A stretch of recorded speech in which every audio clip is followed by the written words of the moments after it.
가난한 청년이 폭설 속 폐지 노인을 돕다가 면접대에서 떨어지는데 그 순간 백만장자 회장님이 찼대. 무릎 꿇고 오열했습니다. 도사연 감동사. 연사열 라디오 오디오북 젊은이 면접은 어떻다. 걔됐나? 합격할 것 같아요. 그리고 오늘은 제가 셔다 드릴게요. 폭이 휘몰아치는 골목길. 한 청년이 리어카를 끌고 있었어요. 폐지 줍는 할머니를 도와주다가 인생의 마지막 기회일지도 모르는 면접을 망쳐버린 후였죠. 하지만 할머니가 걱정하실까봐 거짓말을 했습니다. 모습을 지켜보던 박진철 회장은 심장이 멎는 듯 했어요. 청년의 뒤에서 리어카를 밀고 있는 할머니는 그가 40년 전부터 찾아 헤매던 바로 그 여인이었던 거예요. 박 회장은 사색이 된 얼굴로 그들에게 다가갔습니다. 그리고는 무릎을 꿇고 오열하고 말았죠. 도대체 어떤 일이 있었던 걸까요? 사연 시작 전 구독과 좋아요를 눌러주시고 어디서 듣고 계신지 댓글 남겨주시면 그곳으로 행운이 가득 깃들기를 바라겠습니다. 서울에 기록적인 폭이 내린 날이었습니다. 하늘은 새벽부터 쉬지 않고 눈을 쏟아내고 있었죠. 뉴스에서는 50년 만에 최악의 폭이라며 시민들에게 외출을 자제하라고 거듭 당부했지만 학구의 한반지하 원룸에서는 누군가가 부스럭거리며 일어나고 있었습니다. 강은 후 29살의 청년이었습니다. 춥다. 은노는 이불 속에서 몸을 웅크리며 신음했습니다. 보일러가 고장난 지 벌써 한 달째였지만 월세조차 밀려있는 상황에서 수리비를 낼 엄두는 나지 않았죠. 차가운 공기가 뼛속까지 파고 들어왔습니다. 그는 떨리는 손으로 휴대폰을 집어들었습니다. 화면에 뜬 시간은 새벽 5시 30분. 오늘이구나. 태상 룩 최종 면접. 그에게는 인생을 걸어야 할 마지막 기회였습니다. 은호는 이불을 박차고 일어났습니다. 창문 너머로 보이는 풍경에 그는 잠시 할 말을 잃었죠. 골목길은 온통 하얗게 뒤덮여 있었고 눈은 여전히 거색 내리고 있었습니다. 발등까지 쌓인 눈이 도로를 삼켜버린 것 같았어요. 욕실로 향한 은호는 수도꼭지를 틀었습니다. 차가운 물줄기가 쏟아져 나왔죠. 뜨거운 물은 보일러와 함께 사치품이 되어 버린 지 오래였습니다. 그는 이를 악물고 얼음장 같은 물로 세수를 했습니다. 차가운 물이 얼굴에 닿자 정신이 번쩍 들었어요. 거울 속 자신의 모습을 바라봤습니다. 얇고 수척해 한 얼굴, 움푹 들어간 볼, 그늘짓는가? 하지만 그의 눈빛만은 여전히 살아 있었습니다. 길을 모르는 강한 의지가 그 안에 담겨 있었어요. 은호는 방으로 돌아와 옷장을 열었습니다. 텅 빈 옷장 한 구석에 비닐에 쌓여 걸려있는 정장이 보였습니다. 그의 유일한 정장이자 마지막 희망이었죠. 3년 전 대학 졸업식 때 어머니께서 무리해서 사주신 것이었습니다. 아버지, 어머니, 오늘은 꼭 그는 조심스럽게 비닐을 벗기며 중얼거렸습니다. 아버지는 은우가 어릴 적에 돌아가셨어. 어머니도 작년에 오랜 투병 생활 끝에 세상을 떠나셨죠. 병원비와 장례비로 남은 건 빚뿐이었습니다. 은호는 그 빚을 갚기 위해 닥치는 대로 아르바이트를 하며 취업 준비를 병행했어요. 정장을 입다 고 넥타이를 매는 그의 손이 미세하게 떨렸습니다. 배고픔 일 때문이었죠. 어제도 컵라면 하나로 하루를 버텼습니다. 하지만 오늘만큼은 달랐어요. 태상그룹의 합격하면 모든 게 달라질 거라고 그는 스스로에게 다짐했습니다. 은호는 책상 서랍을 열어 이력서와 자기소개서를 꺼냈습니다. 수백 번은 읽었을 종이들이었지만 다시 한번 눈으로 훔쳤습니다. 학점 4.3, 이 950점, 각종 공모전 수상 경력 능력만 놓고 보면 누구에게도 뒤지지 않는다고 자부했습니다.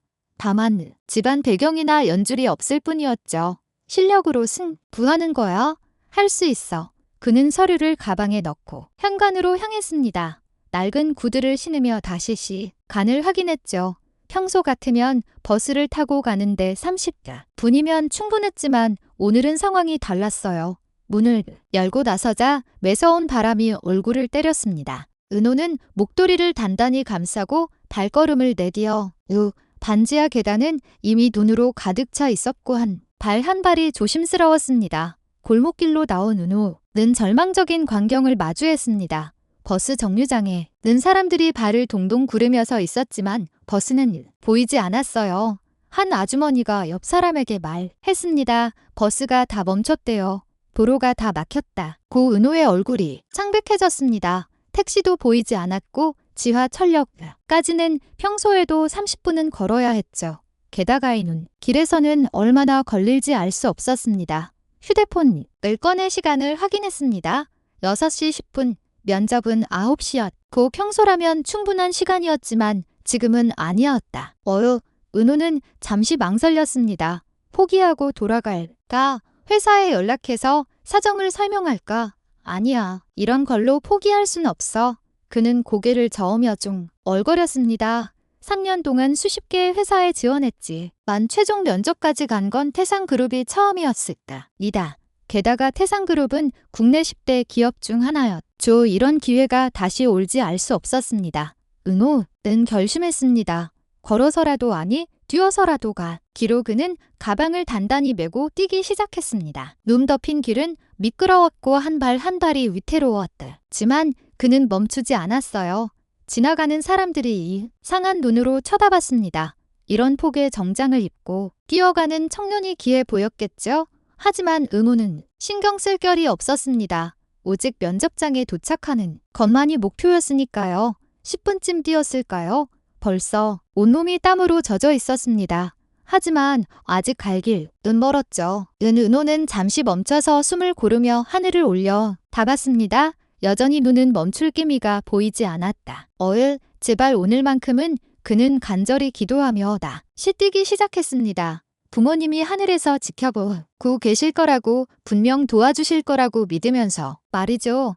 1시간 넘게 눈길을 헤치며 달려온 은호는 마침내 태상그룹 본사가 보이는 곳까지 도착했다. 가쁜 숨을 몰아쉬며 잠시 멈춰섰죠. 휴대폰을 꺼내 확인한 시간은 8시 20분. 아직 40분이 남아 있었으니 다행이다. 겨우 도착했네. 온몸이 땀으로 흠뻑 젖어 있었지만 안도의 한숨이 나왔습니다. 하지만 태상그룹 본사로 가려면 앞에 보이는 가파른 덕길을 올라가야 했죠. 평소에도 숨이 찰 정도로 경사가 심한 길인데 오늘은 눈까지 수북이 쌓여 있었습니다. 은호는 심호흡을 하고 다시 발걸음을 옮겼습니다. 그때였어요. 언덕 중간쯤에서 무언가 이상한 광경이 눈에 들어왔습니다. 누군가가 자기 몸집보다 훨씬 큰 리어카를 끌고 언덕을 오르려고 애쓰고 있었죠. 가까이 다가가니 이르는 넘어본 이는 할머니였습니다. 낡은 겨울 점퍼를 입고 털모 자를 깊숙이 눌러 쓴 할머니는 온 힘을 다해 리어카를 끌고 있었어요. 리어카에는 폐지가 산더미처럼 쌓여 있었고 그무게만 해도 엄청나 보였습니다. 이구 할머니의 낮은 신음소리가 들렸습니다. 낡은 운동화는 눈길에 제대로 된 마찰력을 내지 못했고 한 발 내딜 때마다 미끄러졌죠. 리어카 바퀴도 눈에 파묻다. 제대로 굴러가지 않았습니다. 은호는 잠시 망설였습니다. 시간이 촉박했고 자신도 지친 상태였으니까요. 하지만 할머니의 힘겨운 모습을 그냥 지나칠 수는 없었습니다. 막 다가가려는 순간이었어요. 아이고요. 머니나 할머니의 비명과 함께 상황이 급변했습니다. 할머니의 낡은 운동화 밑창이 빙판에서 완전히 미끄러졌고 중심을 잃은 할머니는 옆으로 넘어졌습니다. 동시에 할머니의 손에서 놓친 리어카가 중력을 이기지 못하고 뒤로 밀려 내려가기 시작했죠. 순간 은호의 머릿속이 하얗게 변했습니다. 무거운 리어카가 언덕 아래로 굴러내려가면 큰 사고가 날 게 분명했어요. 아래쪽에는 횡단보도가 있었고 사람들이 지나다니고 있었으니까요. 은호는 생각할 겨를도 없이 몸이 먼저 움직였습니다. 안 돼. 그는 온 힘을 다해 달려가 미끄러지는 리어카를 향해 몸을 날렸습니다. 마치 축구 골키퍼가 공을 막듯이 온몸을 던져 리어카 앞을 가로막았죠. 쿵 둔탁한 충격과 함께 은호의 몸이 눈밭에 처박혔습니다. 리어카의 무게가 그대로 전해졌고 등과 어깨에 엄청난 충격이 가해졌어요. 그래도 은호는 이를 악물고 리어카를 붙잡았습니다. 미끄러지는 리어카를 막기 위해 발을 땅에 단단히 고정시키려 했지만 그마저도 쉽지 않았죠. 결국 은호는 리어카와 함께 조금 더 미끄러져 내려갔습니다. 그 과정에서 정장 바지가 찢어졌고 재킷은 눈과 지얼그로 엉망이 되었어요. 하지만 다행히 리어카는 멈췄고 큰 사고는 일어나지 않았습니다. 헉헉 은거친 숨을 몰아쉬며 천천히 일어났습니다. 온몸이 욱신거렸고 특히 오른쪽 무릎과 팔꿈치가 심하게 쓰라렸죠. 그제야 자신의 모습을 내려다본 은호는 망연자실했습니다. 유일한 정장은 완전히 망가져 있었습니다. 바지 무릎 부분은 크게 찢어져 있었고 재킷은 눈에 젖고지기 묻어 도저히 면접장에 입고 갈 수 있다 는 상태가 아니었어요.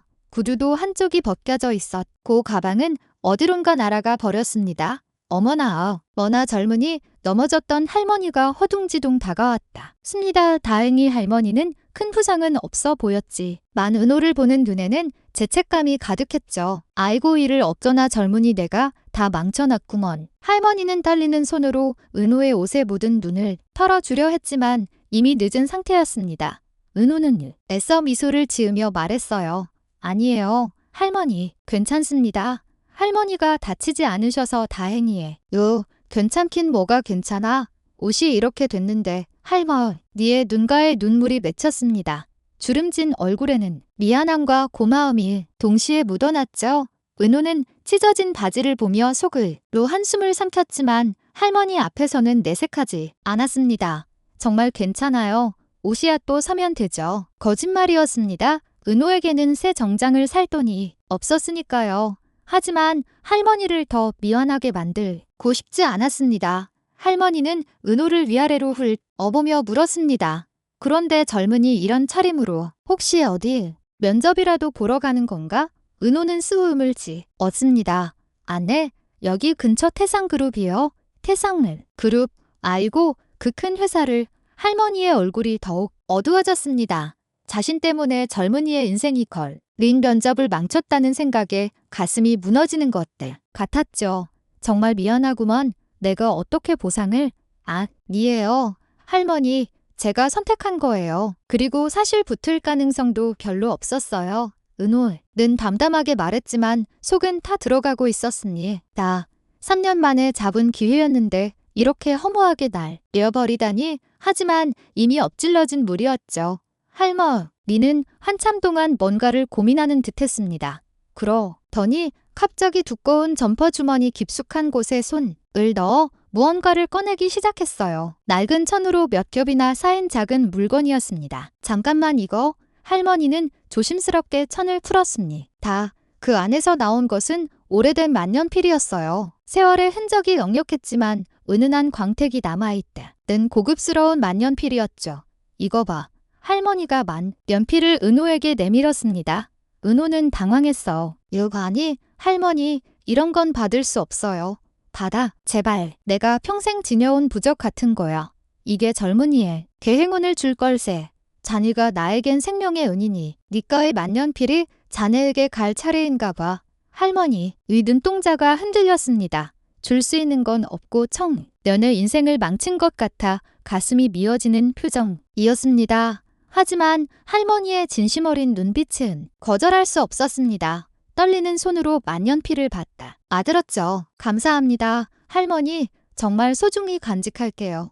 그래야지. 그리고 면접 포기하지 마. 이 모습 그대로가 오히려 자네의 진짜 모습을 보여줄 수 있을 거야. 할머니의 말에 은호는 고개를 끄덕였습니다. 이미 포기했던 마음이었지만 할머니의 격려에 다시 한 번 용기가 생겼어요. 네, 할머니, 한 번 가 보겠습니다. 은호는 만년필을 재킷 안주머니에 조심스럽게 넣었습니다. 그리고 떨어진 가방을 주워들고 다시 언덕을 오르기 시작했죠. 뒤에서 할머니가 외쳤습니다. 젊은이 꼭 붙을 거야. 내가 장담해. 은호는 뒤 돌아 할머니에게 손을 흔들었습니다. 찢어진 바지 사이로 차가운 바람이 들어왔고 무릎에서는 피가 배어나오고 있었지만 이상하게도 마음은 따뜻했다. 절뚝거리며 언덕을 오르는 은호의 뒷모습을 할머니는 한참 동안 바라봤습니다. 그리고 조용히 중얼거렸죠. 그래. 착한 일은 반드시 보상받는 법이지. 젊은이 자네는 꼭 성공할 거야. 은호는 마침내 태상그룹 본사 앞에 도착했습니다. 거대한 유리 건물이 위압적으로 서 있었죠. 정문 앞에 선 경비원들이 은호를 보고 수근거렸습니다. 저 사람 뭐야? 노숙자인가? 아니, 면사고라도 난 건가? 은호는 그들의 시선을 애써 무시하고 건물 안으로 들어갔습니다. 로비에 있던 사람들도 모두 은호를 쳐다봤죠. 찢어진 정장, 지역 묻은 얼굴, 절뚝거리는 걸음걸이, 누가 봐도 면접 보러 온 사람 같지 않았습니다. 하지만 은호는 당당히 엘리베이터를 향해 걸었습니다. 주머니 속 만년필이 따뜻하게 느껴졌어요. 할머니가 준 행운의 부적이 정말로 기적을 일으켜줄까요? 은호는 간절한 마음으로 엘리베이터 버튼을 눌렀습니다. 엘리베이터가 열리자 은호는 심호흡을 하고 면접 대기실로 향했습니다. 복도를 걸을 때마다 찢어진 바지 사이로 들어오는 차가운 공기가 상처를 쓰라리게 했지만 이제 와서 돌아갈 수는 없었죠. 면접 대기실 문을 열고 들어서는 순간 은호는 수십 개의 시선이 일제히 자신에게 쏠리는 것을 느꼈습니다. 깔끔한 정장을 입은 지원자들이 가득한 대기실에서 은호의 모습은 너무나 이질적이었어요. 어머, 저게 뭐야? 설마 면접 보러 온 건 아니겠지? 수근거리는 소리가 여기저기서 들려왔습니다. 한 여성지 원자는 대놓고 코를 막으며 인상을 찌푸렸고 옆자리에 앉은 남성은 은호를 위아래로 훑어보며 비웃다. 음을 감추지 않았죠. 아니, 태상그룹 면접에 저런 차림으로 오다니 정신이 나간 거 아니야? 아니면 일부러 관심 끌려고 그러는 건가? 은호는 묵묵히 구석자리를 찾아 앉았습니다. 지읒기 묻은 재킷을 벗고 싶었지만 안에 입은 와이셔츠도 땀과 눈에 젖어 있었기에 그마저도 할 수 없었죠. 실례지만 갑자기 누군가 은호에게 다가왔습니다. 단정을 한 정장을 입은 남자 지원자였죠. 혹시 사고라도 나신 건가요? 병원에 먼저 가 보시는 게 겉으로는 걱정하는 듯했지만 그의 목소리에는 경멸이 섞여 있었습니다. 이런 꼴로 면접을 보러 왔다니 제 정신이 아니구나라는 속마음이 다 드러났죠. 걱정해 주셔서 감사합니다. 괜찮을까요? 은호가 짧게 대답하자 남자는 고개를 저으며 자리로 돌아갔습니다. 은호는 고개를 숙이고 주먹을 꽉 쥐었습니다. 창피하고 부끄러웠지만 이니야 기까지 온 이상 포기할 수 없었어요. 주머니 속 만년필을 만지며 할머니의 말을 떠올렸다. 습니다. 포기하지 마. 이 모습 그대로가 오히려 자네의 진짜 모습을 보여줄 수 있을 거야. 그때 대기실 문이 열리고 직원이 들어왔습니다. 강은호님, 면접 준비해주세요. 은호가 일어서자 대기실이 다시 한번 술렁했습니다. 직원도 은호의 모습을 보고 잠시 당황한 표정을 지었지만 이내 프로답게 표정을 관리했죠. 저쪽으로 오시면 됩니다. 은호는 모든 시선을 등에 받으며 대기실을 나갔습니다. 복도를 걸으며 직원이 조심스럽게 물었어요. 혹시 괜찮으신가요? 잠시 정리할 시간을 드릴까요? 아니요. 괜찮습니다. 이대로 들어가겠습니다.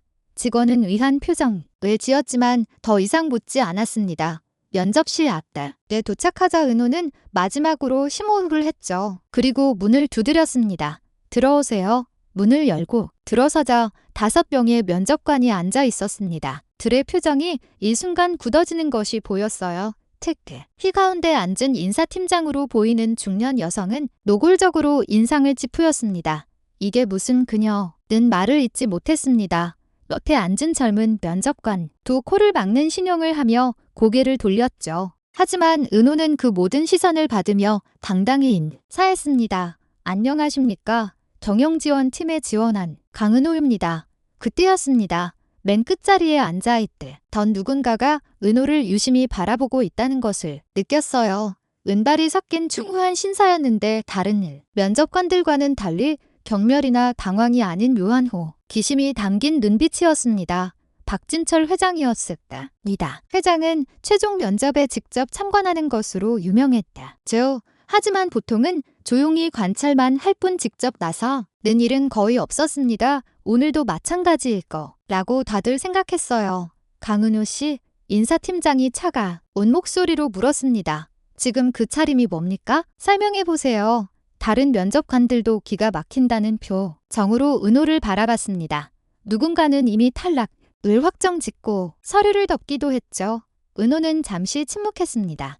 변명을 늘어놓을 수도 있었고 동정심을 유발할 수도 있었어요. 하지만 그는 다른 선택을 했습니다. 죄송합니다. 오늘 오는 길에 사고가 있었습니다. 제가 판단을 잘못했고 그 결과 이런 모습으로 면접장에 오게 되었습니다. 사고요. 무슨 사고였길래?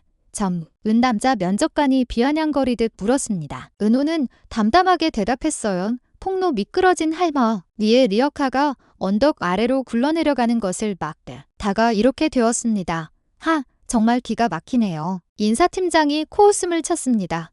그래서요. 할머니를 도와줬으니 이해해 달라는 건가요? 남을 돕는 것도 좋지만 중요한 면접에 이런 모습으로 오는 게 과연 책임감 있는 행동입니까?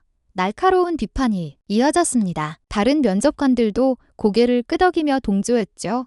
하지만 은호는 당황하지 않았습니다. 맞습니다. 제가 시간 관리를 제대로 하지 못했고 우선순위를 잘못 판단했습니다. 변명의 여지가 없습니다. 그런데도 면접을 포기하지 않고 온 이유가 뭡니까? 이번에는 다른 면접관이 물었습니다.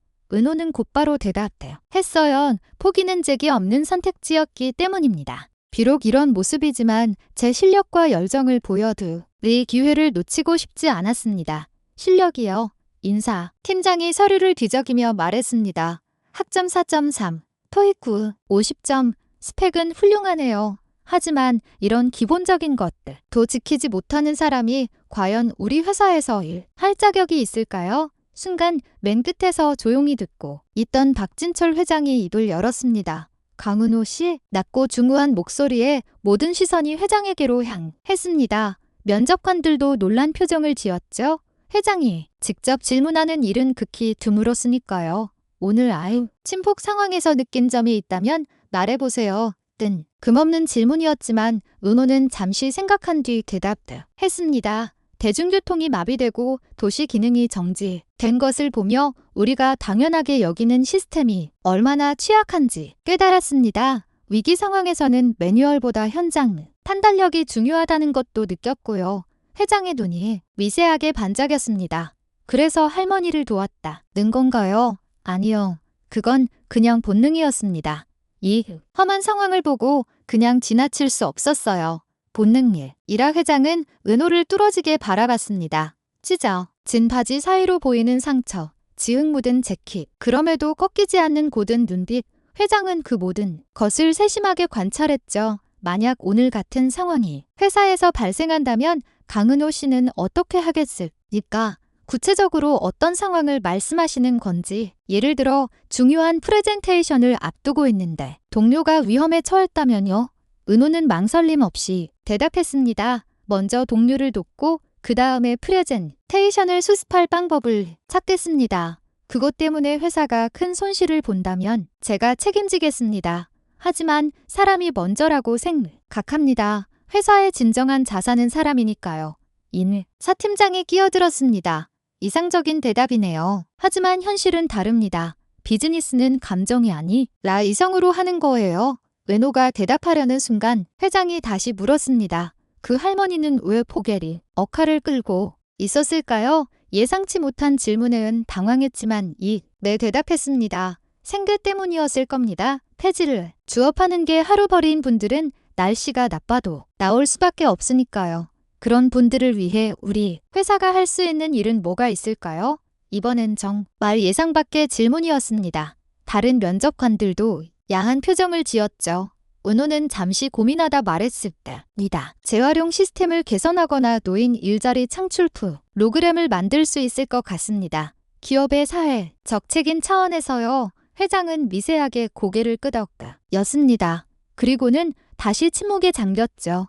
다른 면접관들이 이어서 전공 지식나 경험에 대한 질문을 했지만 은호의 대답은 명확하고 논리적이었습니다. 비록 겉모습은 엉망이었지만 은호의 답변 하나하나에는 단단한 내공이 느껴졌어요.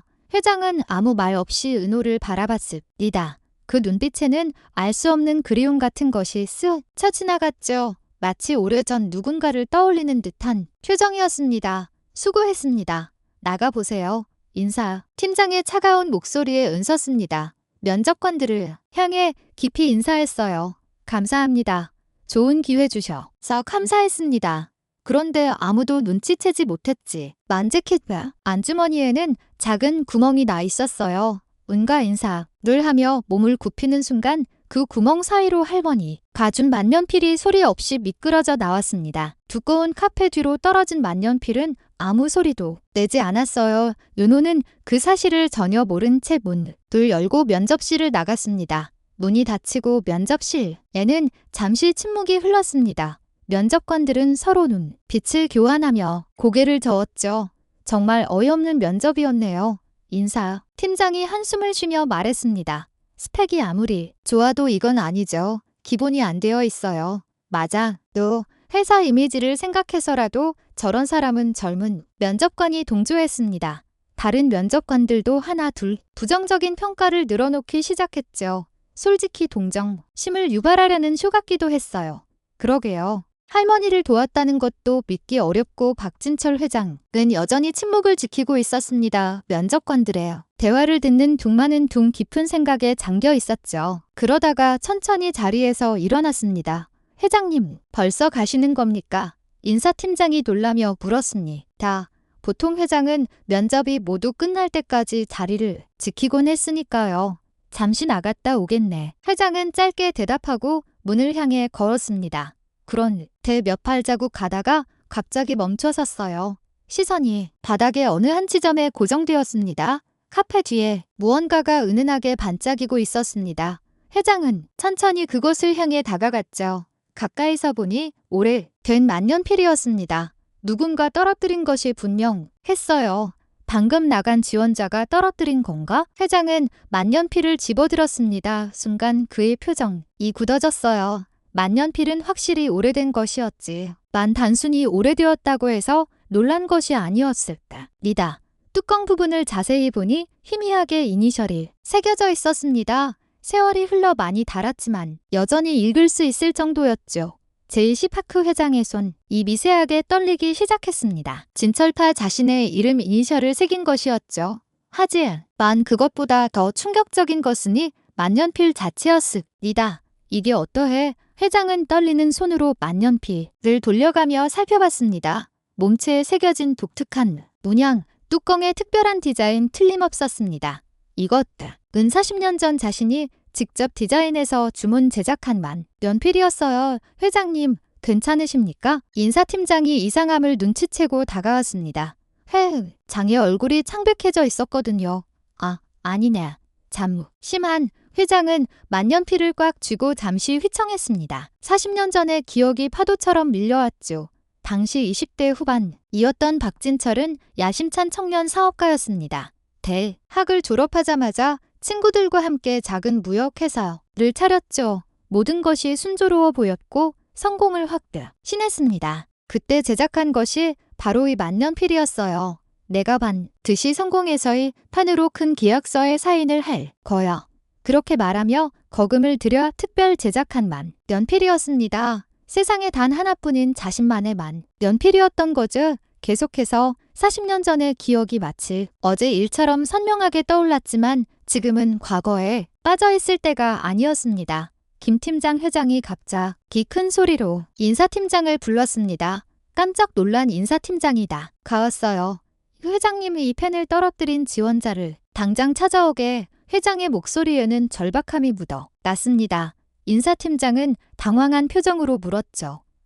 걔 왜 그러시는지 여쭤봐도 지금은 설명할 시간이 없네. 어서 회장의 단호한 말에 인사팀장은 더 이상 묻지 않고 서둘러 면접실을 나갔습니다. 남은 면접관들은 어리둥절한 표정으로 서로를 바라봤죠. 회장은 다시 만년필을 들여다봤습니다. 이 몸통을 천천히 돌리며 세세한 부분까지 확인했다. 펜쪽 부분에 특별한 각인 몸통에 새겨진 미세한 패턴, 모든 것이 자신이 디자인한 그대로였습니다. 하지만 어떻게 이게 그 청년에게 머릿속이 복잡해졌습니다. 40년 전 국밥집에 남겨두니 만년필이 어떤 경로로 오늘 면접장에 나타난 것일까요? 그리고 그 청년은 만년필을 어디서 얻은 것일까요? 그때 회장의 비서가 헐레벌떡 들어왔습니다. 회장님, CCTV 확인했습니다. 강은호 지원자가 만년필을 떨어뜨린 게 맞습니다. 비서는 태블릿을 들어 CCTV 화면을 보여줬습니다. 은호가 인사를 하며 일어서는 순간 재킷 주머니에서 무언가가 떨어지는 장면이 선명하게 찍혀 있었죠. 강은호, 그래, 그 지원자 이력서 가져왔나? 예, 여기 있습니다. 비서가 서류를 건넸습니다. 장은 급하게 이력서를 훑어봤어요. 29살 관악국어 조 부모님 모두 사망. 학자금 대출과 각종 빚이 있는 상황. 불쌍한 청년이군. 회장은 중얼거렸으니 다. 그러다가 갑자기 고개를 들었어요. 차를 준비해. 지금 당장이 주소로 가야겠냐? 예. 회장님이 직접 가신다고요? 비서는 놀란 표정을 지었습니다. 태상그룹 회장이 지원자를 찾아간다. 는 것은 상상도 할 수 없는 일이었으니까요. 그래. 그리고 혹시 청년이 벌써 집에 도착했는지 확인해봐. 알겠습니다. 그런데 회장님 정말 괜찮으신가요? 안색이 괜찮아. 어서 준비해. 회장은 다시 만년필을 바라봤습니다. 이 만년필이 어떻게 그 청년에게 갔을까? 여러 가능성이 머릿속을 스쳐 지나갔죠. 혹시 그분이 살아 계신 걸까? 40년 전 국밥집 아주 머니의 얼굴이 떠올랐습니다. 만약 그분이 살아 계신다면이 만년필을 40년 동안 간직하고 계셨단 말인가요? 회장님, 건물 경비실에 확인해보니 강은호 씨는 약 15분 전에 건물을 나갔다고 합니다. 15분. 폭에 멀리 가지는 못했겠지. 어서 가자. 회장은 서둘러 면접실을 나섰습니다. 엘리베이터를 타고 지하 주차장으로 내려가는 동안 그의 머릿속은 온통 과거의 기억으로 가득했죠. 40년 전 첫 사업에 실패하고 모든 것을 잃었을 때 빚쟁이들에게 쫓겨 며칠을 굶었던 그때 차가운 한강 다리 위에서 죽음을 생각했던 그 순간 회장님 차 준비됐습니다. 비서의 목소리에 회장은 현실로 돌아왔습니다. 검은색 세단에 올라탄 회장은 만년필을 가슴에 품었어요. 그 청년 집으로 가게. 회장님, 그런데 날씨에 그쪽은 길이 많이 막힐 것 같은데요? 상관없어. 천천히 가도 좋으니 안전하게 가게. 차가 출발하자 회장은 창밖을 바라봤습니다.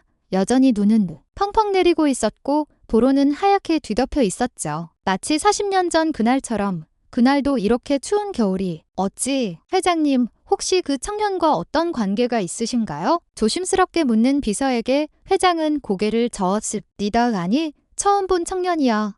하지만 회장은 말을 멈췄습니다. 어떻게 설명해야 할까요? 40년 전의 이야기를 그리고의 만년필에 담긴 사연을 만년필. 이 내게는 아주 특별한 물건이거든. 어떻게 그 청년이 가지고 있었는지 꼭 알아야 해. 비서는 더 이상 묻지 않았습니다. 회장의 표정이 너무나 진지했으니까요. 그리고는 태블릿을 보며 말했습니다. 회장님, 강은호 씨의 추가 정보를 확인했는데요. 어머니가 작년에 폐암으로 돌아가셨대. 그 병원비 때문에 상당한 빚이 있다고 합니다. 네. 그리고 현재 반지하 원룸에서 자취 중이고요. 아르바이트를 전전하며 생활하고 있다고 회장은 눈을 감았습니다. 그 청년도 자신 어려운 시절을 보내고 있는 것이었어요. 그런데도 할머니를 돕느라 면접을 망쳤다. 니 참 대단한 청년이야. 회장은 중얼거렸습니다. 그리고 다시 창밖을 바라봤죠. 어서 그 청년을 만나야 해. 그리고 이 만년필의 비밀을 알아내야 해. 회장은 간절한 마음으로 기도했습니다. 제발 그분이 살아 계시기를. 그리고 이번에는 꼭 만날 수 있기를. 한편 면접장을 나선 은호의 발걸음은 무거웠습니다. 아니, 무겁다는 표현으로는 부족했죠. 마치 발목에 쇠사슬을 매단 것처럼 한 걸음 한 걸음이 힘겹게 느껴졌습니다. 건물 밖으로 나오자 여전히 눈은 멈출 기미가 보이지 않았어요. 하늘은 온통 회색 빛이었고 차가운 바람이 얼굴을 때렸습니다. 은호는 찢어진 바지를 내려다봤어요. 무릎 부분이 크게 찢어져서 상처가 그대로 드러나 있었죠. 진흙과 눈이 뒤섞여 얼룩덜룩해진 재킷은 이제 정장이라고 부르기도 민망한 지경이었습니다. 긴 한숨이 입에서 새어나왔다. 습니다. 은호는 고개를 들어 하늘을 올려다봤어요. 눈송이들이 끊임없이 떨어지고 있었죠. 마치 자신이 인생처럼 끝없이 추락하는 것 같았습니다. 3년이 얻는데 겨우 잡았던 그 마지막 기회를 이렇게 망쳐버렸어요. 아무리 생각해도 합격은 어려워 보였습니다. 면접들, 관들의 차가운 눈빛이 아직도 생생했죠. 특히 인사, 팀장의 경멸 어린 표정은 가슴에 못을 박는 것 같았습니다. 은호는 터벅터벅 걸음을 옮겼습니다. 눈 쌓인 길을 걷는 것이 평소보다 힘들었지만 마음은 그보다 더 무거웠어요. 집으로 돌아가면 뭘 해야 할까요? 다시 구직 사이트를 뒤지고 이력서를 넣었다. 또 떨어지기를 반복해야 할까요? 어머니 죄송해요. 은호는 하늘을 향해 속으로 말했습니다. 작년에 돌아가신 어머니가 떠올랐어요. 한참을 걸었을까요? 은호는 자신이 동네 골목길로 접어들었습니다. 익숙한 풍경이었지만 오늘은 모든 게 낯설게 느껴졌어요. 골목 양쪽으로 눈이 발목까지 쌓여 있었고 사람들은 거의 보이지 않았죠. 그때였습니다. 의고 낯익기 은신음 소리가 들려왔어요. 은호는 고개를 들었습니다. 골목 저편에서 누군가 리어카를 끌고 오고 있었죠. 가까이 다가가자 은호의 눈이 커졌습니다. 할머니, 그렇습니다. 오늘 아침 언덕길에서 만났던 바로 그 할머니였어요. 여전히 낡은 겨울 점퍼를 입고 털모자를 깊숙이 눌러 쓴 할머니는 폐지로 가득 찬 리어카를 끌고 있었습니다. 리어카 위에는 눈이 하얗게 쌓여 있었고 할머니 어깨에도 눈이 수북이 내려앉아 있었죠. 할머니는 은호를 보자 얼굴에 환한 미소를 지었습니다. 어머, 젊은이 또 만났구먼. 할머니의 목소리는 반가움으로 가득 차 있었어요. 하지만 그 미소 뒤에는 걱정이 숨어 있었죠. 할머니는 은호의 모습을 위아래로 훑어봤습니다. 여전히 찢어진 바지, 더러워진 재킷, 아침과 똑같은 차림이었습니다. 면접은 어떻다? 개 됐어? 붙었어? 할머니가 조심스럽게 물었습니다. 떨리는 손으로 은호의 팔을 잡으며 기대 어린 눈빛을 보냈죠. 은호는 그 눈빛을 마주하는 순간 가슴이 철렁 내려가는 것을 느꼈습니다. 할머니는 자신 때문에 은호의 면접이 망쳤다고 생각하고 있었어요. 아, 치매도 그렇게 미안해하셨죠? 만약 지금 솔직하게 떨어졌다고 말한다면 할머니는 얼마나 자책하실까요? 평생 그 죄책감을 안고 사실지도 모릅니다. 은호는 결심했습니다. 할머니 은호는 억지로 환한 미소를 지었습니다. 입꼬리를 최대한 올리고 눈을 반달 모양으로 만들었죠. 마치 정말로 좋은 일이 있었던 것처럼 말입니다. 할머니가 주신 부적 덕분에 면접 대박 났어요. 은호의 목소리는 일부러 밝게 떨었습니다. 할머니의 얼굴이 환해지는 것이 보였다. 정말이고 내 면접관들이 제 얘기 진짜 잘 들어주셨어요. 질문도 많이 하시고요. 거짓말이었습니다.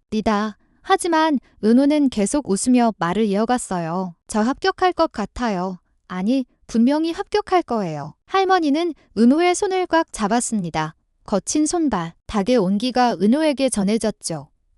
그래야지. 내가 그럴 줄 알았어. 착한 일은 복으로 돌아오는 법이야. 할머니의 눈가에 기쁨의 눈물이 맺혔습니다. 주름진 얼굴 가득 미소가 번졌죠.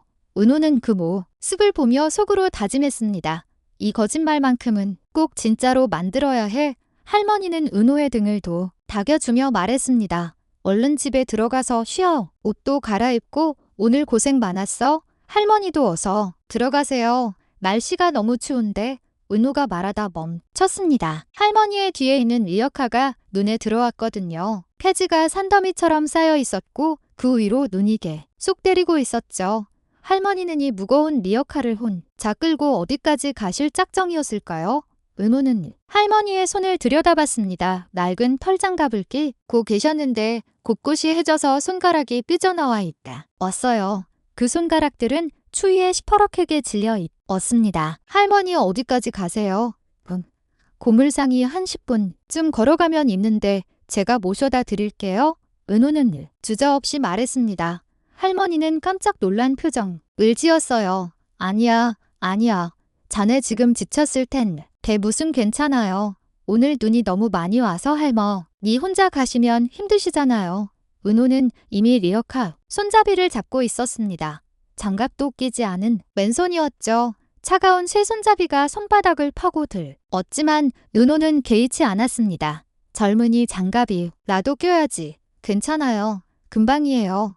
은호는 리어카를 끌기 시작했습니다. 생각보다 무거웠어요. 폐지가 눈에 젖어서 더 무거워진 것 같았죠. 하지만 늘 아침이 리어카가 언덕을 미끄러져 내려갈 때를 생각하면 이 정도는 아무것도 아니었습니다. 어디로 가면 돼요? 할머니, 저기 골목 끝까지 가서 오른쪽으로 돌면 돼. 할머니는 뒤에서 리어카를 밀었습니다. 둘이서 함께 눈길을 걸어갔죠. 발자국이 눈 위에 깊게 찍혔고 리어카 바퀴가 선명한 자국을 남겼습니다. 은희 정말 미안하구먼. 자니가 면접 보고 왔는데. 아니에요. 할머니, 저 멀쩡해요. 오히려 제가 할머니 덕분에 힘이 났어요. 거짓말 반, 진심 반이었습니다. 니다. 분명 몸은 지쳤지만 할머니와 함께 걷는 이 시간이 묘하게 위로가 되었거든요. 적어도 혼자 자괴감에 빠져 집으로 돌아가는 것보다는 나았습니다. 참 바람이 불러왔지만 은호는 리어카 손잡이를 놓지 않았습니다. 맨손은 이미 감각이 없을 정도로 얼어 붙었지만 그래도 괜찮았어요. 할머니는 뒤에 서리 어카를 밀며 중얼거렸습니다. 세상에 이런 젊은이가 다 있나? 부모님이 정말 잘 키우셨어. 그 말을 들은 은호의 눈 식어졌습니다. 돌아가신 부모님 생각이 났거든.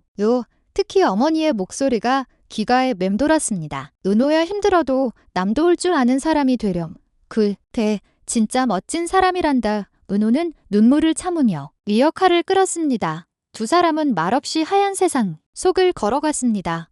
그때 골목 어귀에 검은색 새 단 한 대가 조용히 멈춰섰습니다. 차 안에는 박진철 회장이 앉아 있었다.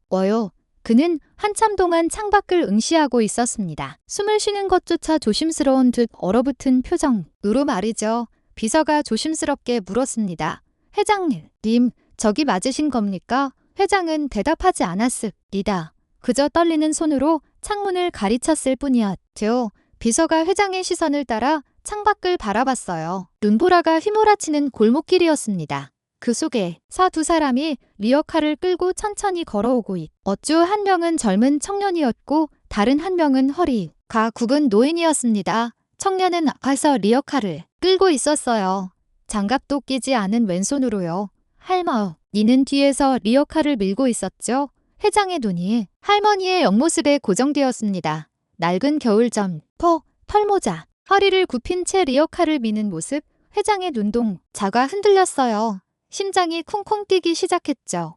숨이 가빠졌습니다. 설마 회장은 눈을 깜빡이며 다시 봤습니다. 세월이 흘러주름이 깊어지고 허리가 굽었지만 그 옆모습만은 변하지 않았어요. 40년 전 빗속에서 국밥을 말아주던 그 여인의 모습이 선명하게 겹쳐졌습니다. 회장의 눈가에 눈물이 맺혔습니다. 떨리는 손으로 입을 막았어요. 목이 메어 말이 나오지 않았죠?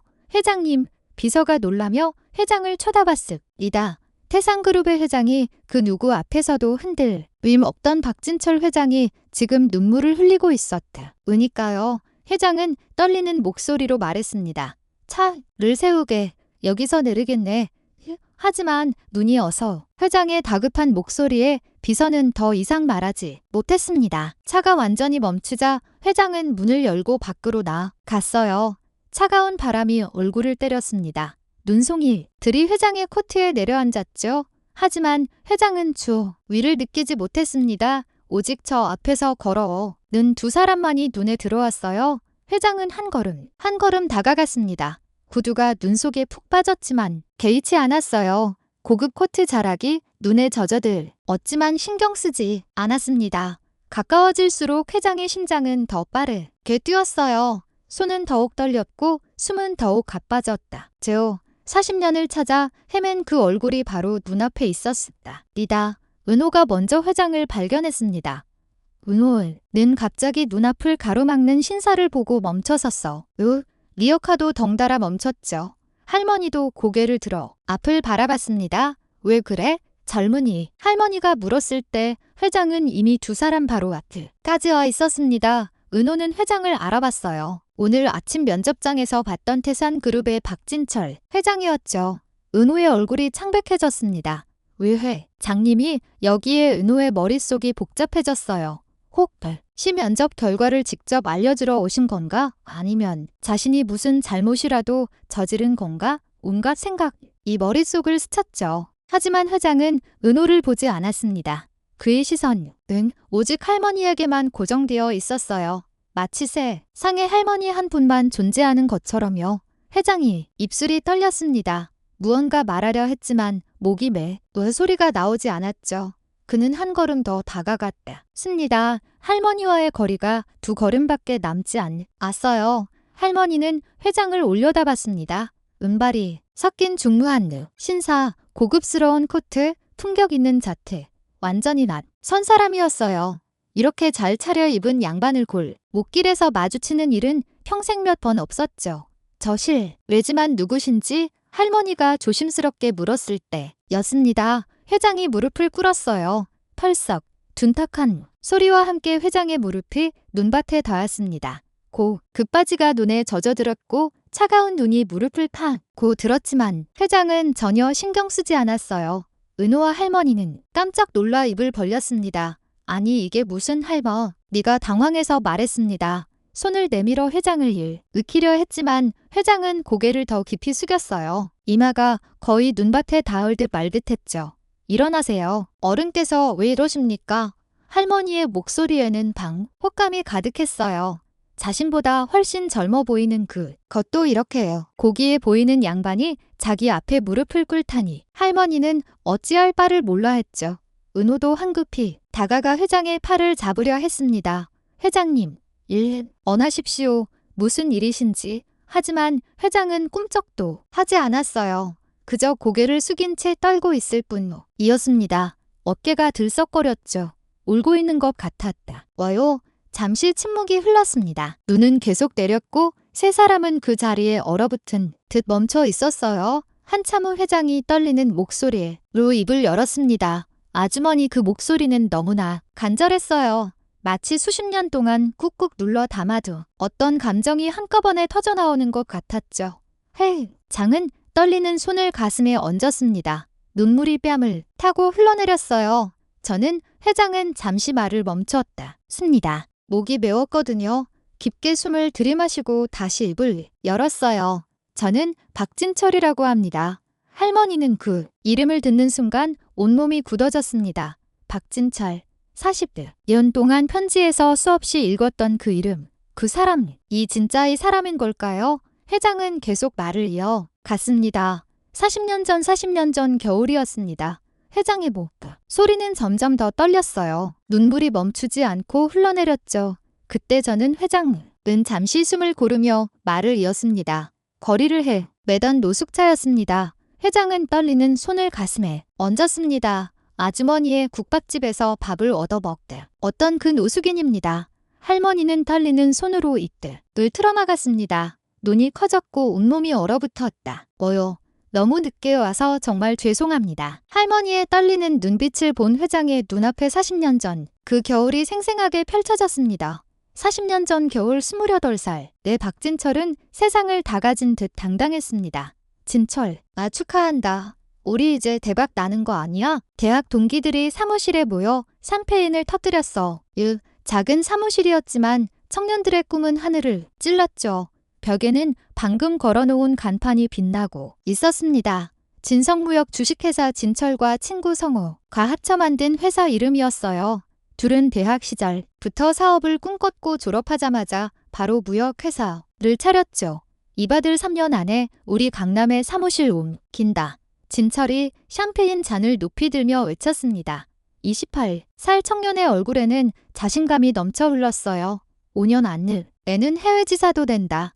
성우도 덩달아 외쳤죠. 청년들의 웃음소리가 작은 사무실을 가득 채웠습니다. 진철은 책상 서랍을 열어 작은 상자를 꺼냈다. 그 안에는 만년필이 들어있었습니다. 검은색 몸통에 은색 장식이 들어간 자신이 직접 디자인해서 주문 제작한 만년필이었죠. 이걸로 첫 계약서에 사인할 거야. 진철은 만년필을 꺼내들고 허공이 사인을 하는 신용을 했습니다. 친구들이 박수를 쳤어요. 멋있다. 진철아, 역시 우리 사장님. 그때만 해도 진철은 몰랐습니다. 이 만년필이 앞으로 자신의 유일한 재산이 될 거라는 것을요. 처음 6개월은 순조로웠습니다. 작은 거래들이 성사되었고 매출이 조금씩 올라갔다. 진철은 더 큰 거래를 따내기 위해 동분서주했죠. 그러던 어느 날 기회가 왔습니다. 박 사장님, 이번 건 정말 큰 겁니다. 성공하면 1년치 매출을 한 번에 올릴 수 있어요. 거래처 사장이 말했습니다. 진철이 눈이 반짝였어요. 얼마나 큰 건데요? 1억 원 규모입니다. 다만 진철의 눈이 휘둥그레졌습니다. 다만 성금을 좀 내셔야 합니다. 2천만 원 정도요. 2천만 원. 40년 전에 진철에게는 엄청난 금액이었어요. 회사 본금 전부를 쏟아부어도 모자랐죠.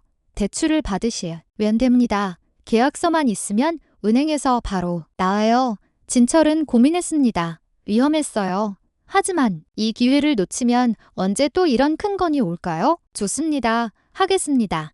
진철은 결국 대출을 받았습니다. 집을 담보로 잡히고 친구들에게도 돈을 빌렸다. 부모님의 노후 자금까지 끌어넣었죠. 진철아, 괜찮겠니? 어머니가 걱정스럽게 물었습니다. 정말세요, 어머니? 이번 거래만 성공하면 다 갚을 수 있어요. 아니, 몇 배로 돌려드릴게요. 진철은 자신만만했다. 습니다. 계약서에 만년필로 사인을 하는 순간 세상을 다 가진 기분이었죠. 하지만 한 달 후 거래처요. 연락이 왔습니다. 박 사장님, 죄송합니다. 거래가 무산됐습니다. 뭐라고요? 상대 회사가 부도가 났다. 습니다. 저희도 큰 손해를 봤어요. 전화기를 든 진철, 이 손이 떨렸습니다. 그럼 제가 낸 성금은요? 그게 돌려드릴 수가 없습니다. 저희도 파산 직전이거든요. 전화는 끊겼습니다. 진철은 멍하니 서 있었다. 이어 한순간에 날아가 버렸습니다. 진철아, 대체 무슨 일이야? 성우가 다급하게 물었습니다. 진철은 대답할 수 없었어요. 입이 떨어지지 않았죠. 다음 날부터 빚쟁이들이 찾아오기 시작했습니다. 박진철 씨, 문 열어요. 돈 갚을 때까지 안 갈 겁니다. 사무실 문을 두드리는 소리가 그치지 않았어요. 진철은 사무실 안에 숨어 떨고 있었죠. 친구들은 나둘 떠나갔습니다. 미안해, 진철아. 나도 빌려준 돈이 있어서 더 이상은 못 도와주겠어. 나도 미안하다. 가족들이 뭐라고 해서 성우마저 떠났을 때 진철은 완전히 혼자가 되었습니다. 은행에서는 집을 압류했어요. 부모님은 평생 모은 돈을 잃었죠. 어머니는 눈물을 흘리며 말했습니다. 괜찮다, 진철. 돈은 다시 벌 수 있어. 내가 건강하면 그걸로 됐어. 하지만 진철은 차마 부모님을 쳐다볼 수 없습니다. 자신 때문에 부모님의 노후가 망가졌거든요. 그렇게 3개월이 지났습니다. 진철은 거리를 헤매고 있었어요. 사무실도 집도 모든 것을 잃었습니다. 주머니에는 1,000원도 남지 않았죠. 다시 겨울이 돌아왔습니다. 눈이 내리기 시작했어요. 그날은 유난히 추운 겨울에 이은 새벽이었습니다. 춥다. 진철은 떨리는 몸을 움켜쥐며 걸었습니다. 며칠째 제대로 먹지 못했어요. 이렇게 살바해야. 진철의 머릿속에 어두운 생각이 스쳤습니다. 한강이 보였어요. 다리 위에 서서 아래를 내려다봤죠. 시커먼 강물이 흐르고 있었습니다. 뛰어내리면 등계 끝나겠지. 진철은 난간에 손을 얹었습니다. 차가운 새가 손바닥을 파고 들었어요. 한 팔만 올리면 되었죠. 그때였습니다. 젊은 양반, 뒤에서 누군가 불렀습니다. 진철은 고개를 돌렸어요. 무거운 장바구니를 양손에 든 중년 여인이 헐레벌떡 다가오고 있었습니다. 국밥집 앞치마 위에 두툼한 외투를 걸친 여인이었죠. 거기서 뭐 하는 거요? 위험해. 여인은 장바구니를 내려놓고 급히 진철의 팔을 잡았습니다. 난 지금 새벽 시장 갔다 오는 길인데 내는 지금 뭐 하려 거요? 여인이 진철의 얼굴을 들여다봤습니다. 핏기 하나 없는 창백한 얼굴, 움푹 들어간 뺨, 초점 이은 눈동자. 며칠을 굶은 것 같고 먼 여인은 깊게 한숨을 쉬었습니다. 어서 와요. 우리 가게가 저기 다리 건너편인데 밥은 먹고 가야지. 여인은 장바구니를 다시 들고 진철의 손을 잡았습니다. 진철은 힘없이 끌려갔어요. 거부할 힘도 없었대죠. 여인은 진철의 손을 잡고 골목 안으로 끌고 갔습니다. 작은 국밥집이 보였어요. 5분 이내 국밥이 라는 간판이 걸려 있었죠. 앉아요. 금방 줄 테니. 이는 진철을 자리에 앉히고 주방으로 들어갔습니다. 잠시 후 김이 모락모락 나는 국밥을 들고 나왔다. 와요. 뜨거우니까 천천히 먹어요. 진철은 국밥을 내려다 봤습니다. 하얀 쌀밥 위로 뜨거운 국물이 자르르 흘러내리고 있었어요. 고기도 수북이 올라가 있었죠. 저 돈이 진철이 떨리는 목소리로 말했습니다. 대퇴. 그냥 먹어요. 밥은 먹고 살아야지. 여우는 소를 지으며 말했습니다. 진철은 숟가락을 들었어. 손이 너무 떨려서 숟가락을 제대로 잡을 수가 없었죠. 한 숟가락 떠서 입에 넣는 순간 진철의 눈에서 눈물이 흘러내렸습니다. 따뜻했어요. 뜨거운 국물이 식도를 타고 내려가는 순간 진철은 자신이 아직 살아있다는 것을 느꼈습니다. 죽은 듯 얼어붙었던 몸이 조금씩 녹아내렸어요. 진철은 숟가락을 놓고 울기 시작했습니다. 어깨가 들썩였고 눈물이 국밥 그릇에 뚝뚝 떨어졌어요. 괜찮아요. 울어도 다 울어내요. 여인은 진철의 등을 토닥이며 말했으니 진철은 한참을 울었어요. 그동안 참았던 모든 서러움이 터져나왔죠. 한참 후 진철은 다시 숟가락을 들었습니다. 눈물을 흘리며 국밥을 먹었어요. 한 숟가락이 너무나 소중했습니다. 밥을 다 먹고 나자 진철은 조금 정신이 돌아왔습니다. 감사합니다. 정말 감사합니다. 진철은 고개를 숙이며 말했습니다. 천천히 가요. 심하고 여인은 따뜻하게 웃으며 말했습니다. 진철은 국밥집을 나섰습니다. 눈은 여전히 내리고 있었다. 하지만 아까와는 달랐습니다. 뜨거운 국밥 한 그릇이 몸을 데워주었고 여인의 따뜻한 마음이 얼어붙었던 가슴을 녹여주었죠. 다시 살아요. 개딸 진철은 그렇게 생각했습니다. 아직 늦지 않았어요. 다시 시작할 수 있었죠. 그날 밤 진철은 국밥집 앞으로 돌아왔습니다. 가게 옆에 우편함이 보였어요. 진철은 주머니를 뒤졌습니다. 만년필이 나왔으니 자신이 직접 디자인한 꿈의 상징이었던 그 만년필이었죠. 이제 남은 건 이것뿐이었습니다. 진철은 근처 구멍가게 종이와 봉투를 얻어왔습니다. 떨리는 손으로 편지를 썼어요. 아주머니께 죽으려던 저르리 국밥 한 그릇이 살렸습니다. 아주머니의 따뜻한 마음이 제게 다시 살 용기를 주었습니다. 의미는 절대 잊지 않겠습니다. 꼭 성공해서 다시 찾아뵙겠습니다. 그때까지 만년필을 맡아 주십시오. 이것은 제 꿈이었고 실패했지만 제 전 재산입니다. 성공해서 찾으러 올 때까지 지켜주십시오. 반드시 돌아오겠습니다. 박진철 올림. 진철은 편지와 만년필을 봉투에 넣고 우편함에 넣었습니다. 그리고 국밥집을 향해 깊이 고개를 숙였어요. 감사합니다. 꼭 다시 오겠습니다. 진철은 돌아섰습니다. 눈 내리는 거리를 걸어가는 그의 모습은 외로워 보였지만 이제는 달랐어요. 그의 걸음에는 다시 살겠다는 의지가 담겨 있었습니다. 그로부터 10년이 흘렀습니다. 진철은 작은 일부터 시작했어요. 공사장에서 막노동을 하고 식당에서 설거지를 하고 새벽 배달도 했죠. 아주 조금씩 돈을 모았습니다. 그리고 다시 사업을 시작했어요. 이번에는 신중했습니다. 작은 것부터 확실한 것부터 해나갔죠. 20년이 더 흘렀습니다. 진철의 회사는 점점 커졌습니다. 태산무역이라는 이름으로 시작한 회사는 이제 태산그룹이 되어 있었어요. 회장님, 오늘 매출이 또 신기록을 달성했습니다. 축하드립니다. 회장님, 임직원들이 박수를 쳤습니다. 하지만 진철의 가슴 한켠은 늘 무거웠어요. 아주머니 성공할수록 그 밥집 여인이 생각났습니다. 약속을 지켜야 했어요. 진철은 사람을 풀어 국밥집을 찾았습니다. 하지만 그 자리에는 국밥집이 없었어요. 빌딩이 들어서 있다. 어쩌? 혹시 5분 이내 국밥 마시는 분 계십니까? 진철은 주변 사람들에게 물어봤습니다. 하지만 아무도 몰랐어요. 한 20년 전에 없어진 것 같은데요. 주인이 어디로 갔는지는 저희도 몰라요. 진철은 탐정까지 고용했습니다. 하지만 찾을 수 없었어요. 그렇게 40년이 흘러갔습니다. 회장의 눈앞에 현재가 다시 펼쳐졌습니다.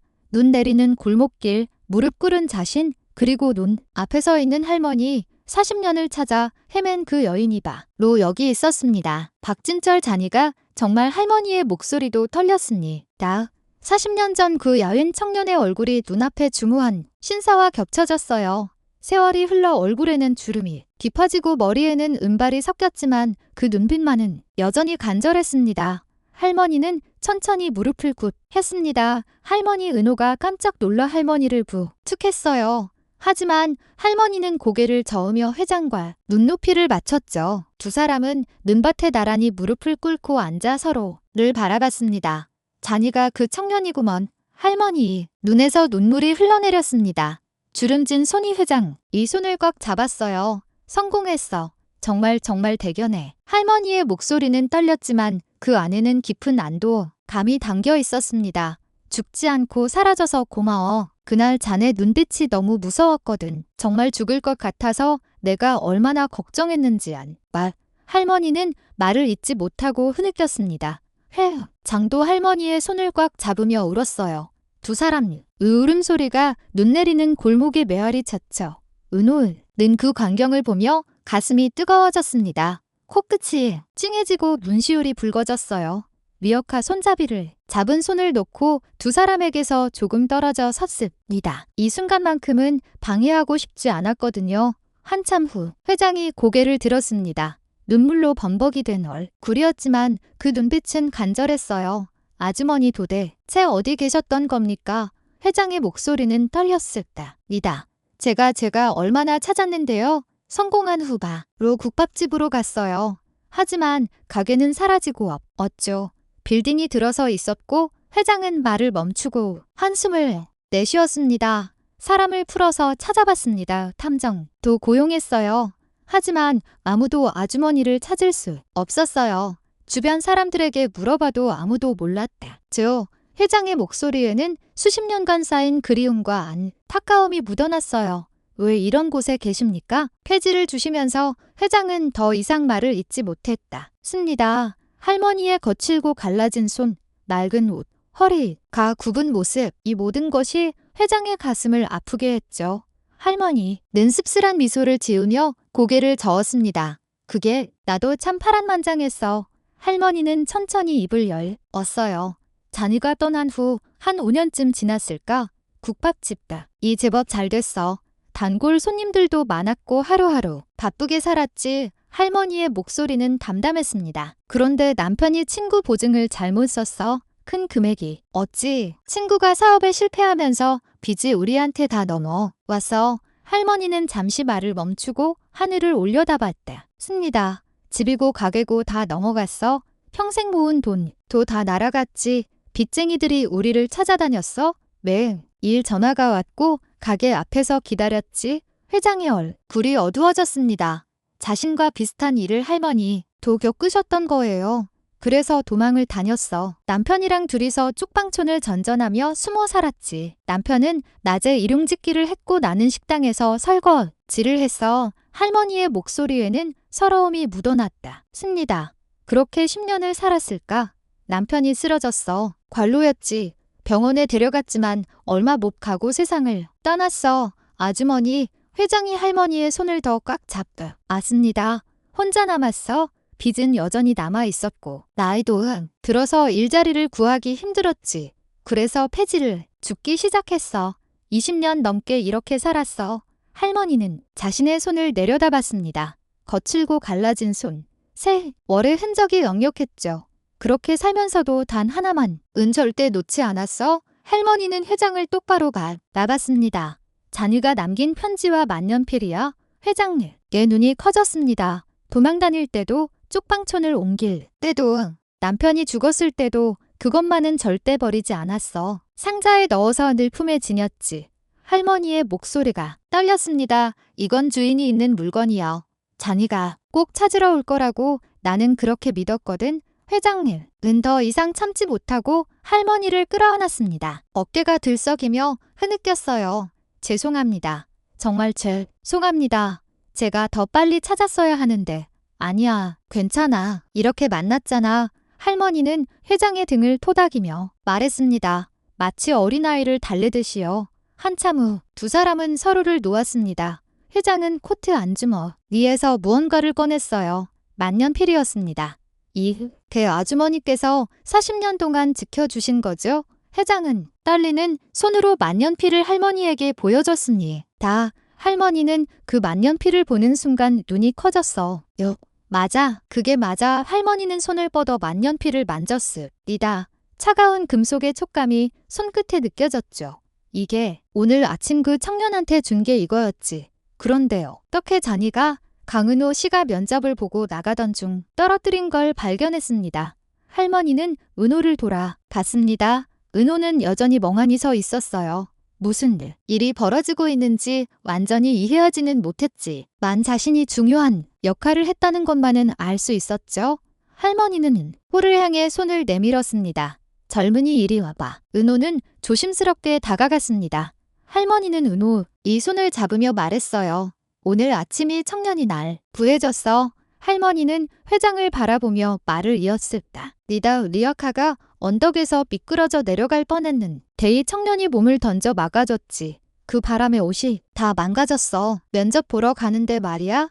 회장은 은호를 올려다봤다. 습니다. 찢어진 바지, 더러워진 재킷. 그제야 은호가 왜 그런 모습으로 면접장에 왔는지 이해가 됐대. 뭐요? 그래서 내가 미안한 마음에 뭐라도 해주고 싶었어. 하지만 내게 줄 수 있는 건 아무것도 없었다. 그때 생각났어. 자네가 남긴 만년필이. 할머니는 회장의 손을 꽉 잡았습니다. 평생 간직해 오니 만년필을 착한 청년에게 행운 일부적으로 줬어. 청년에게 좋은 일이 생기길 바라면서 말이야. 할머니의 눈에 다시 눈물이 고였습니다. 그런데 그게 자네를 내게 데려왔구먼. 이 청년이 면접장에서 만년필을 떨어뜨렸고 자네가 그걸 주워서 이렇게 날 찾아온 거잖아. 할머니는 은호와 회장을 번갈아 보며 말했습니다. 인연이 란 게 참 신기해. 40년 전에 자네를 살렸고 오늘은 이 청년이 날 살렸대. 그 청년이 다시 자네와 나를 만나게 해줬으니 회장은 은호를 바라봤습니다. 그 눈빛에는 깊은 감사가 담겨 있었어요. 고맙네 강은호 씨.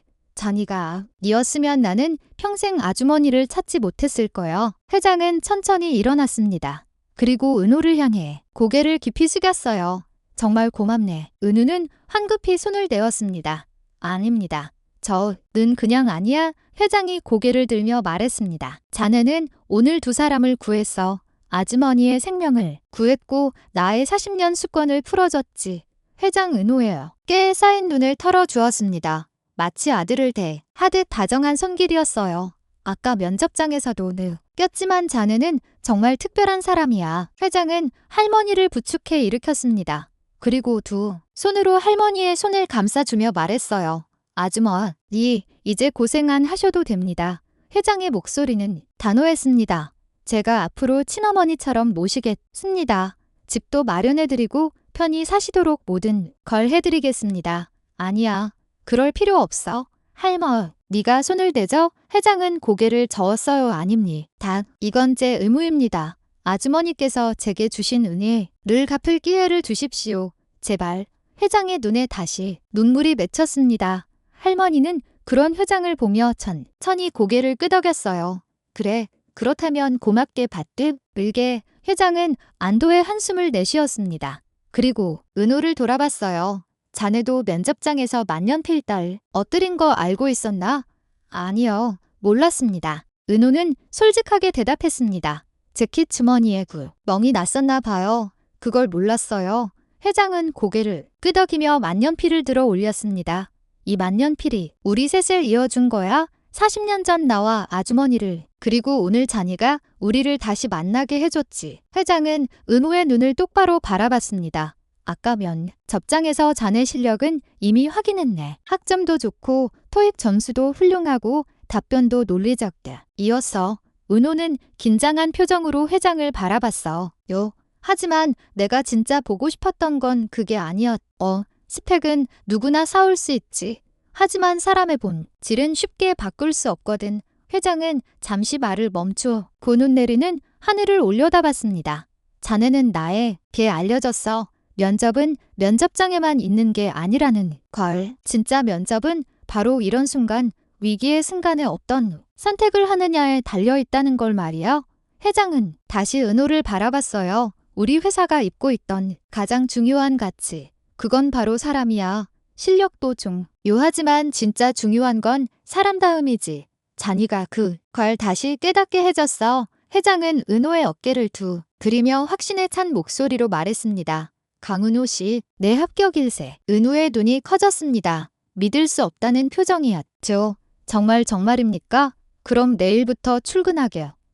네 오늘은 푹 쉬고 모레부터 출근하게 인사팀에 연락해 두겠네. 은호는 그 자리에서 멍하니 서 있었다. 습니다. 아침에 모든 걸 포기했다고 생각했는데 지금 합격 통보를 받고 있었어요. 꿈인가 싶었죠. 고맙습니다. 정말 감사합니다. 은호는 허리를 깊이 숙이며 인사했습니다. 눈물이 주르르 흘러내렸어요. 기쁨의 눈물이었죠. 할머니는 그런 은호를 보며 환하게 웃었습니다. 그것 봐. 내가 뭐 했어? 할머니 부적 덕트 분에 합격했다니까. 은호는 할머니를 보며 웃었습니다. 아까 했던 거짓말이 진짜가 된 거예요. 눈은 여전히 내리고 있었습니다. 하지만 이제 그 눈은 차갑지 않았어요. 세 사람의 얼굴에는 따뜻한 미소가 번지고 있었죠. 회장은 비서에게 손짓했습니다. 차에서 기다리던 비서가 우산을 들고 달려왔어요. 아주머니, 우선 따뜻한 곳으로 가시죠. 감기 걸리시겠어요? 이 이리역하는 제가 처리하겠습니다. 걱정 마세요. 회장은 할머니를 부축해 차로 안내했습니다. 은호도 함께 따라갔어요. 차에 탄 세 사람은 서로를 바라보며 미소 지었습니다. 40년의 세월이 만들어낸 기적 같은 만남이었죠. 차가 출발하며 골목을 벗어났습니다. 리어카만 홀로 눈 속에 남겨졌지만 이제 할머니는 더 이상 그 무거운 짐을 끌지 않아도 되었어요. 1년이 지났습니다. 따스한 햇살이 창문을 통해 방 안으로 들어왔어요. 할머니는 천천히 눈을 떴습니다. 근한 이불 속에서 몸을 뒤척이며 기지개를 켰죠. 손을 뻗어 엽자 위의 시계를 확인했습니다. 아침 7시 30분. 호호, 오늘도 잘 잤네. 할머니는 흐뭇한 미소를 지으며 일어나 앉았습니다. 1년 전만 해도 상상도 못 했던 일이었어요. 따뜻한 방, 폭신한 침대, 깨끗한 이불, 모든 게 꿈만 같았죠. 할머니는 침대에서 내려와 창문을 열었습니다. 신축 아파트 10층에서 내려다 보이는 풍경은 아름다웠어요. 멀리 산이 보였다. 그 아파트 단지 안에는 잘 가꿔진 정원이 있었죠. 참 좋은 곳이야. 할머니는 중얼거리며 창문을 닫았습니다. 그리고 거실로 나왔어요. 깨끗하고 따뜻한 거실에는 아담한 소파와 텔레비전이 있었고 식탁 위에는 어제 회장이 보내준 과일 바구니가 놓여 있었죠. 부엌으로 향한 할머니는 냉장고를 열었습니다. 반찬통이 가득 들어 있었어요. 회장이 고용한 가정부 아주머니가 일주일에 3번씩 와서 반찬을 만들어주고 청소도 해줬죠. 이렇게까지 해줘도 되는 건지 할머니는 매번 미안한 마음이 들었습니다. 하지만 회장은 늘 똑같이 대답했어요. 아주머니께서 제게 주시는 회에 비하면 이건 아무것도 아닙니다. 할머니는 간단히 아침을 차려 먹었습니다. 따뜻한 미역국과 밥, 그리고 맛있는 반찬들 혼자 먹기 아까울 정도로 푸짐했죠. 식사를 마치고 설거지를 하는데 초인종이 울렸습니다. 누구시오? 아주머니 접니다. 진철이요? 할머니는 난 미소를 지으며 문을 열었습니다. 회장이 서 있었다. 손에는 따뜻한 빵이 든 봉지를 들고 있었죠. 아이고, 이른 아침부터 웬일이야? 출근길에 들렀다. 습니다. 빵 좀 사왔어요. 아침은 드셨어요? 먹었지. 자네는 저도 먹었습니다. 그래도 간식으로 드세요. 회장은 빵 봉지를 식탁 위에 놓으며 할머니를 살폈습니다. 안색이 좋아 보였어요. 1년 전과는 비교도 수 없을 정도로 건강해 보였죠. 요즘 어떠세요? 불편한 건 없으시고 없어. 너무 좋아. 이렇게 편하게 살아도 되나 싶을 정도요. 할머니는 회장을 소파에 앉혔습니다. 그리고 차를 끓여왔어. 자네 덕분에 내가 이렇게 편하게 살고 있어. 정말 고마워. 무슨 말씀을요? 제가 더 감사하죠. 두 사람은 차를 마시며 담소를 나눴습니다. 회장은 요즘 회사 이야기를 들려줬고 할머니는 아파트 단지에서 만난 이웃들 이야기를 들려줬어요. 차은우는 요즘 어떤가? 할머니가 물었습니다. 장의 얼굴에 흐뭇한 미소가 번졌어요. 정말 잘하고 있습니다. 입사한 지 1년밖에 안 됐는데 벌써 팀에서 없어서는 안 될 사람이 됐어요. 그래, 다행이고. 먼 착한 애니까 당연하지. 실력도 정말 좋습니다. 며칠 전에 큰 프로젝트를 성공시켰어요. 다들 칭찬이 자자하더라고요.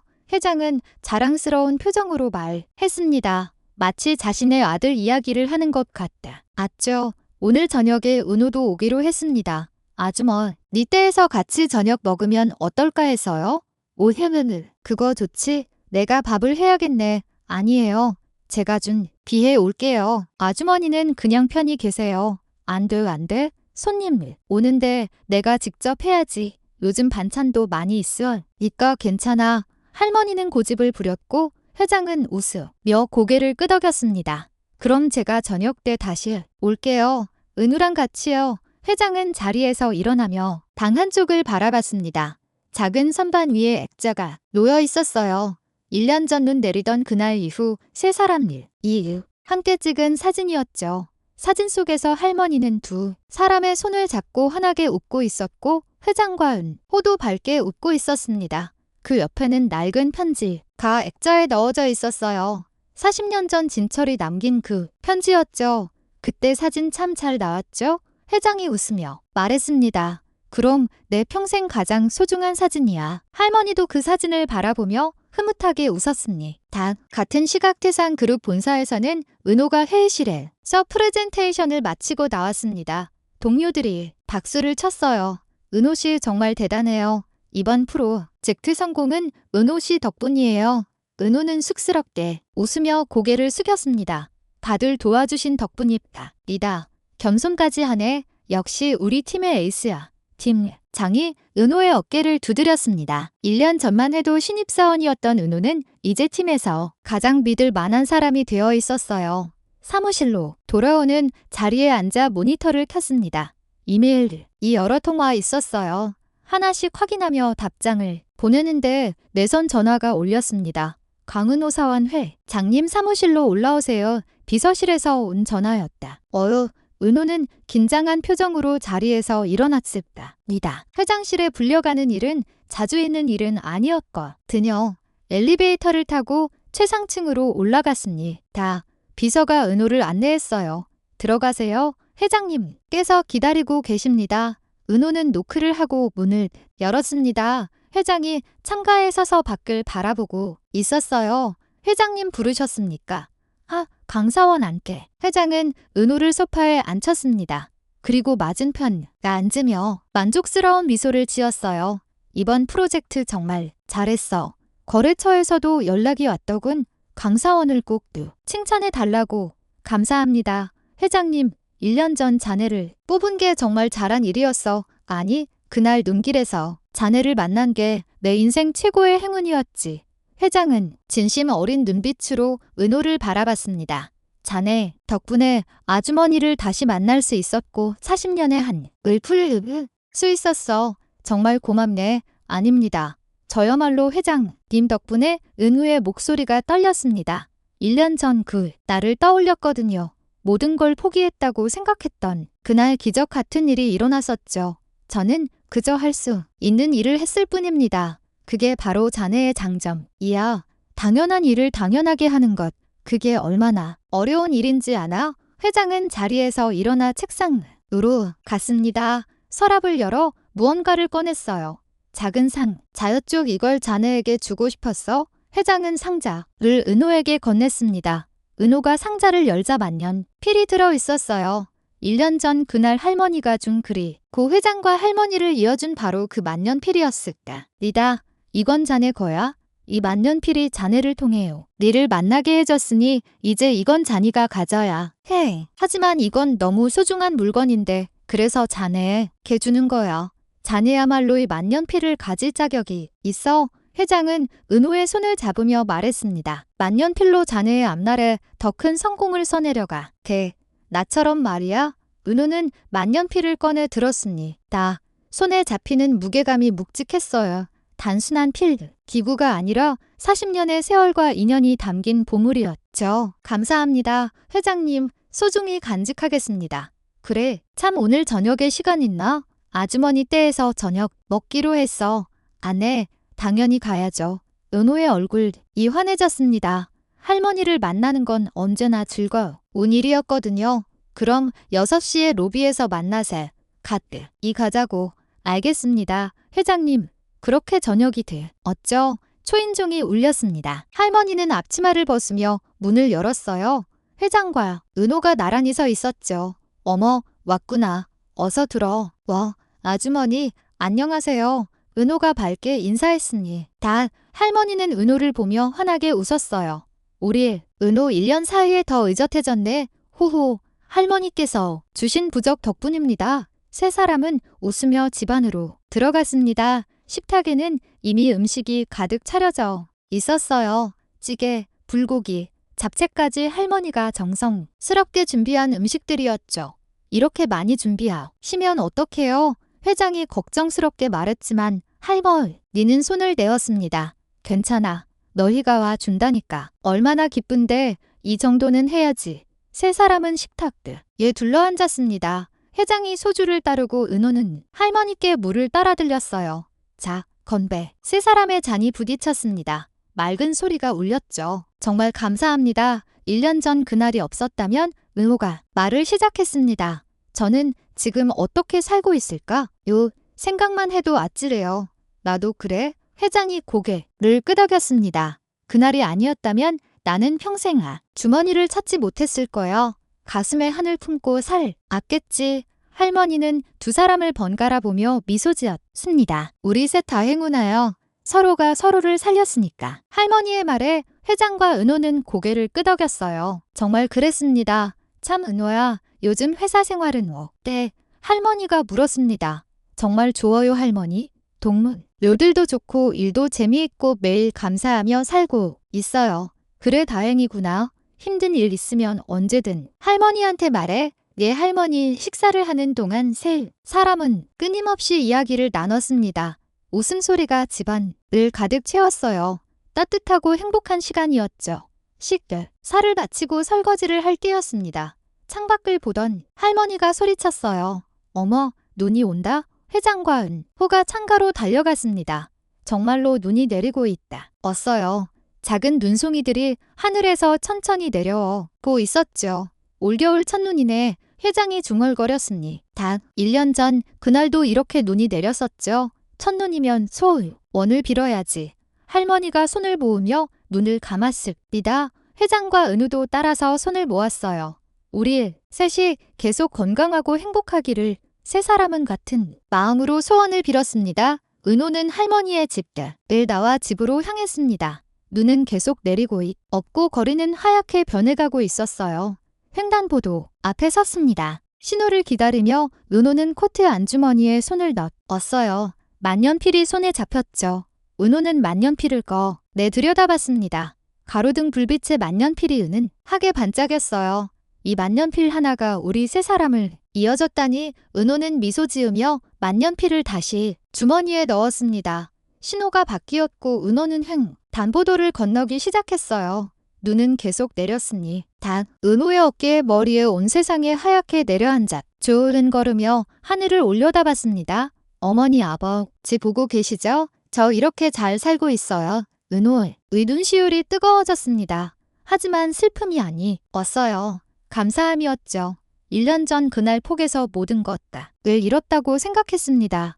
하지만 그날은 끝이야. 니라 시작이었어요. 새로운 인연의 시작. 새로운 삶의 시작이었죠. 은호는 주머니 속 만년필을 다시 한번 만졌습니다. 따뜻했어요. 마치 살아있는 것처럼요. 이 만년필처럼 나도 누군가에게 따뜻한 사람이 돼야지. 은호는 그렇게 다짐하며 걸었습니다. 눈 내리는 거리를 따라 미래를 향해 한 걸음 한 걸음 나아갔습니다. 오늘의 이야기가 당신의 마음에 작은 울림을 드렸다면 앞으로도 당신의 나날의 잔잔한 위로가 될 이야기들로 찾아뵐 수 있도록 구독과 좋아요를 눌러주세요. 그리고 사연의 주인공을 위한 따뜻한 말씀도 댓글로 부탁드립니다. 당신의 오늘을 늘 응원합니다.